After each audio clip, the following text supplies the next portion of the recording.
Hello, everyone, and welcome to the latest episode of Fish Bytes, the Miami Herald Miami Marlins podcast. I'm Jordan McPherson, live from San Diego, where MLB's annual winter meetings are about halfway done. Things started up here on Sunday and run until Wednesday afternoon, and so far, things have been quiet on the Marlins front, but that very well could change over the next 48 hours before team executives head back to the East Coast. The team has its obvious needs to address. They need bats. And based on how the roster is currently constructed, the team most likely will seek to address that need at center field and or at the corner infield spots. There are options to do that. On the free agent market, if Miami is willing to spend, Cody Bellinger would be a logical fit for center field. After being non-tendered by the Dodgers, he's likely going to try to sign a one-year prove-it deal before retesting the market again next season. If the Marlins are able to get him, and if the season ends up going south, they can always flip him at the trade deadline and start building up their farm system once again. At first base, Josh Bell offers league-level defense and a switch hitting back to work with Garrett Cooper, the only natural first baseman Miami currently has on its 40-man roster. The Marlins have also expressed interest in free agent third baseman Justin Turner. But again, it all comes back to, will the Marlins spend? That's to be determined, as has been the case for, years. On the trade market, Pittsburgh Pirates Brian Reynolds and the Baltimore Orioles Cedric Mullins are the obvious choices for center field trade options. Reynolds on Saturday requested a trade, although the Pirates have said they remain reluctant to trade the 27-year-old barring a major offer. The Pirates, in a statement to the Pittsburgh Post-Gazette, said that Reynolds' request, quote, will have zero impact on their decision-making, and that Reynolds, quote, remains a key member of their team. The switch hitter, though, has a career .281 batting average and an .842 OPS since making his MLB debut in 2019. He was an all-star in 2021 and has 51 home runs, 152 RBI, and 167 runs scored over his past two seasons. He has struggled in the field, though, particularly last season, where he ranked last among 17 players who played at least 750 innings in center field with minus 14 defensive runs saved. Mullins, meanwhile, would bring a combination of speed, quality defense at a position of need, and a left-handed bat to the Marlins lineup. He's a career .263 hitter since making his MLB debut in August 2018, with 53 home runs, 82 doubles, 14 triples, 150 RBI, and 26 runs scored in 430 games. He was an all-star in 2021 and finished ninth in American League MVP voting that year after posting an .878 OPS, with 30 home runs, 37 doubles, and 91 runs scored. He's also a threat on the base paths with 74 stolen bases in his career, 30 in 2021 and 34 last season, while also posting 5 defensive runs saved in center field last season, according to Fangraphs. Either way, if the Marlins go the trade route, they'll almost assuredly have to trade from their starting pitching depth. And at this point, it seems fair to say that basically anyone not named Sandy Alcantara or Yuri Perez is realistically on the table. Pablo Lopez and Trevor Rogers are the main names being discussed, but Edward Cabrera could be an option too, depending on what they need to do to get a deal done. But no matter what happens, the Marlins are going to have to do something, anything really, if they want to compete in the NL East like next season, like they say they do. Especially when you look at what teams atop the division are already doing this offseason. Just look at what happened on Monday. The Mets signed right-handed pitcher and reigning American League Cy Young Award winner Justin Verlander to a 2-year, $86 million deal with a vesting option for a third year to replace Jacob deGrom, who signed with the Texas Rangers. And the Philadelphia Phillies signed shortstop Trey Turner to an 11-year, $300 million deal that includes a full no-trade clause. Two of the teams that had the best seasons in baseball last year. The Mets with 101 wins, the Phillies making it all the way to the World Series. It's just showing the latest example of how these payroll disparities are once again going to put Miami at a competitive disadvantage before they even step on the field. Miami's current payroll, factoring in projected salaries for arbitration-eligible players, is hovering around $80 million. Turner and Verlander alone, those two are making a combined $70.6 million next season. The Mets, as we know, with Steve Cohen is the owner, is going to spend. The Phillies are going to be able to hover around the luxury tax. The Braves are going to hover around the luxury tax. And it just presents yet another challenge for first-year Marlins manager Skip Schumaker as he tries to get Marlins into the quote-unquote winning way that he thinks they'll be able to do in 2022. How are they going to do that? He, basically like everyone else in the organization, points to the Marlins starting rotation depth of the team foundation. It's fair. You look at the group they have: Sandy Alcantara, Jesus Luzardo. Barring trades for the time being, they have Edward Cabrera, Pablo Lopez, and Trevor Rogers. You have Braxton Garrett as well, which gives them 6 options for their 5 rotation spots. Yuri Perez is waiting in the wings. Jake Eder likely isn't too far behind either. Dax Fulton is a guy who's on the up and coming and could work his way into the conversation as well. And there's still Max Meyer, who's out for next season after undergoing Tommy John surgery, but could play into the plan long term. So yes, the pitching depth's there. The hitting depth, that hasn't materialized. And the Marlins are going to need to figure out ways to improve on that. Obviously, if they need Jazz Chisholm Jr. to stay healthy, they need Avisail Garcia and Jorge Soler to have bounce back years. They need Joey Wendell to have a strong year. They need Garrett Cooper to stay healthy. They need Miguel Rojas to have an improvement after his struggles offensively the second half of the season after dealing with the wrist injury. And they need the guys who are in that second tier, the guys who are in the AA, the AAA, the backup plans, need to be able to materialize.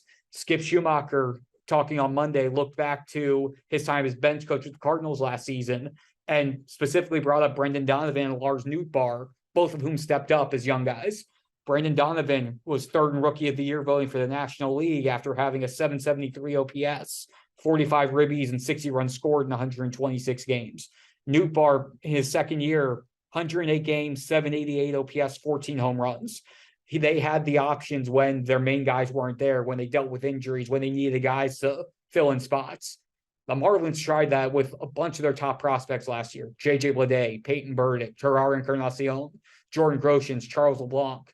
None of them established themselves and showed that they have locked in a spot for next season.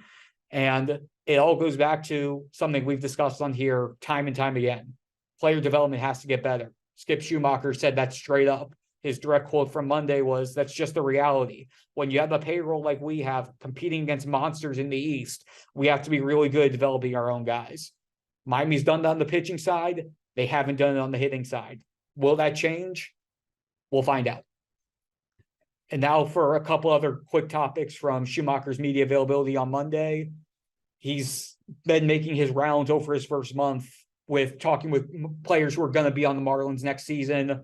And he said the general mood was a lot of guys were disappointed, and some, to use Schumaker's word, were embarrassed by their 2022 season and are looking to rebound. And he specifically singled out Avisail Garcia in that group. Avi signed that 4-year deal last offseason and had arguably his worst season by terms of offensive metrics last season. 224 batting average, 226 OPS, 317 slugging, only played in 97 games. And Avisail, speaking last month at one of the Marlins Thanksgiving events, he was blunt about knowing where he stands, knowing he needs to improve, and has been doing what he can to try to get himself in the best position. He lost weight. He's down to about 235 pounds. He's trying to get his body ready so that he's ready when the season begins. He wasn't in the best shape coming into spring training last season. He told Skip Schumaker that himself, and is trying to make sure that he hits the ground running when the 2023 season begins. Schumaker's coaching staff is nearly complete. So far, 8 members of his staff are known.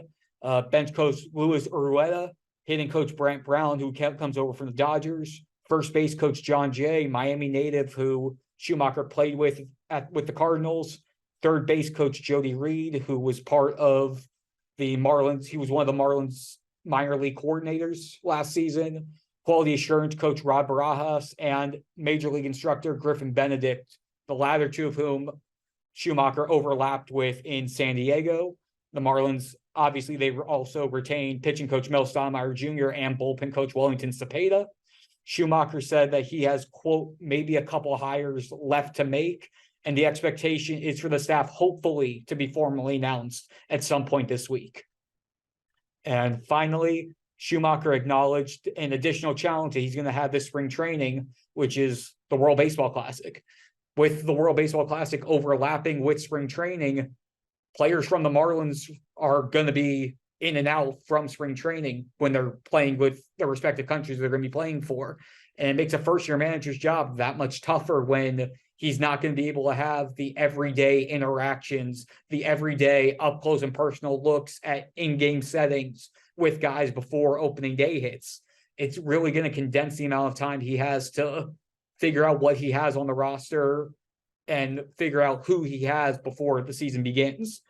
He understands the challenge. He's going to be leaning on a lot of players who are on the roster who can help him with making decisions. He's going to be leaning on people in the front office to help with the evaluation process. But it is an additional hurdle that he has before he even steps out for his first career game as an MLB manager. And to wrap up this episode, a quick look at what's to come over the final days of the winter meetings. Obviously, moves could be made at any time, but a couple things that are definitely going to happen. On Tuesday, MLB will be hosting its first ever draft lottery to determine the first 6 picks of the 2023 MLB draft.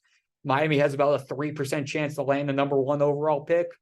And if everything stayed the same, they would be picking 9th overall. So if they get a lottery spot, they'll be moving up from where they currently stand. The local Miami media is also slated to talk with Marlins general manager Kim Ng on Tuesday. We were originally supposed to talk with her on Monday, but things came up and that got pushed back a day.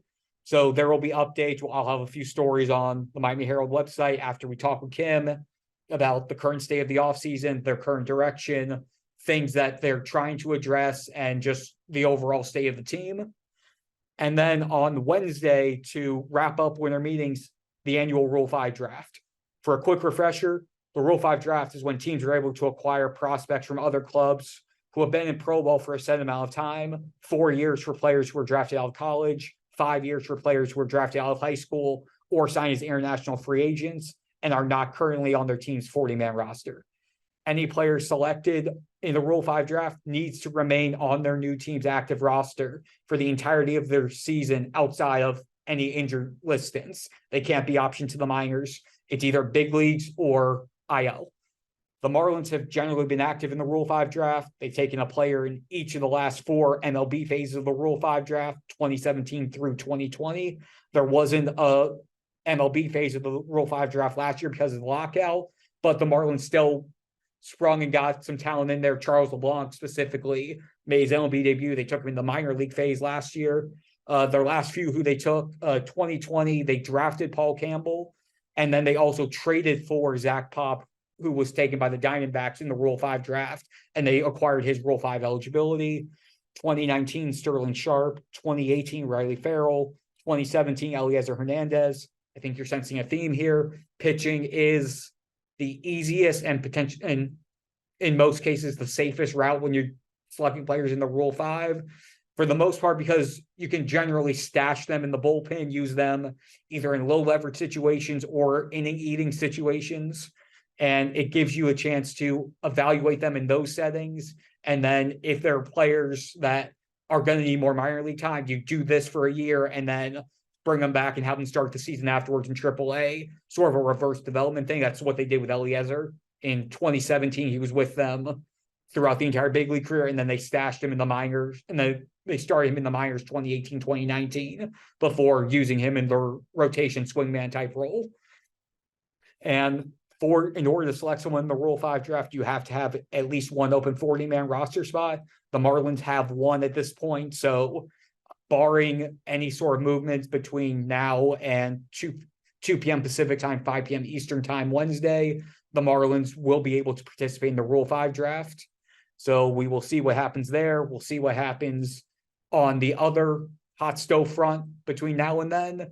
And at this time next week, we will be back and we'll recap all of this and see where the Marlins stand with about 2-ish months until spring training starts. So that's going to do it for this week's episode. Thanks so much for tuning in, everyone, and we will be back again next week.